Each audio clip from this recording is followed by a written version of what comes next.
This is part 2 of the story I previously read for a friend. I wrote this also for the same person, so here we go. Esther and Theseus's year progressed rather normally, though neither forgot the promise of seeing the pirate man's house the next Halloween. Esther held on to the excitement of it when things were dull. Theseus was being eaten up by the worry it pulled from deep within him.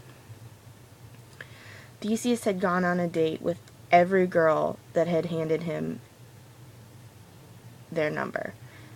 They were all so boring.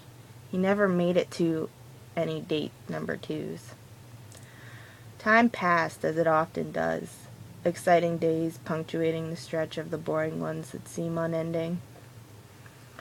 Theseus found the fact that it was nearly the end of October again shocking. His worry had started to keep him up early into the morning. He spent many days fighting to stay awake, and many nights too wired to even try.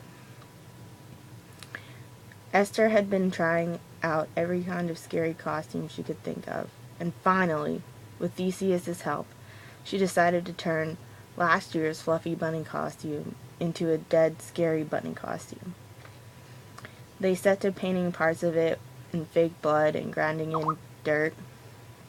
Theseus even painted black X's over Esther's eyes with face paint.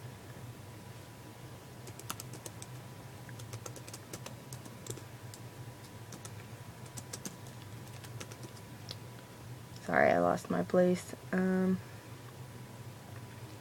He dressed as a zombie, utilizing more fake blood. He also had his friend who was studying monster makeup help him look like his brain was protruding from his skull. With Esther's help, he tore up a flannel shirt and ripped up a pair of old jeans. "Ready, Bunny?" Theseus asked as he looked down at his little sister, all dressed up in the same, albeit enhanced costume from the year before.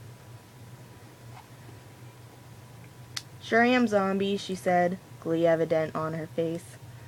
Theseus grabbed the cloak he'd worn last year and dug the gold coin from his pocket. He figured they may need them, and he had made sure Esther kept hers in her costume.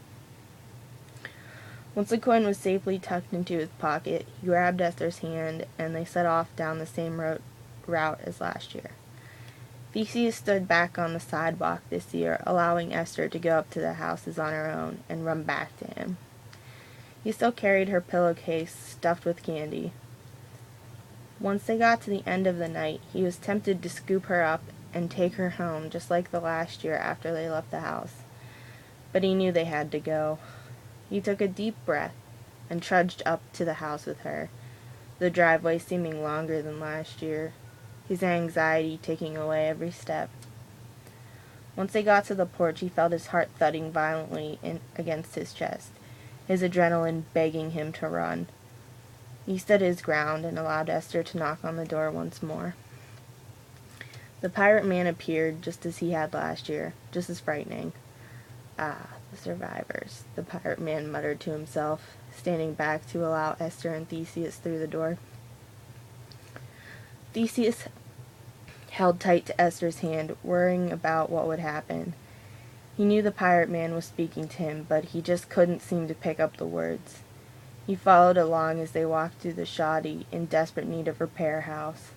Anxiety bubbled under Theseus's skin. They needed to leave soon. He thought. Then they were back in the room with the chest of coins. "You may take one coin again. I cannot be held responsible for what will happen if you try to take more." Theseus gulped and picked up another coin, sticking it in his other pants pocket. Esther grabbed her second coin as well. This time she looked at the pirate man intently, and he leaned forward, expecting her to speak. She instead stood on her tiptoes and kissed his cheek. "Thank you, sir," she said fondly, as though the man were now her friend. This scared Theseus even more. He picked up Esther abruptly and nodded to the pirate man, walking quickly to the door, and then bursting into a run once on the street. He felt his anxiety worsen the further away from the house he got. What had he gotten them into? And this is the end of part 2. There will probably be a part 3 at some point. Not sure when, though. Bye.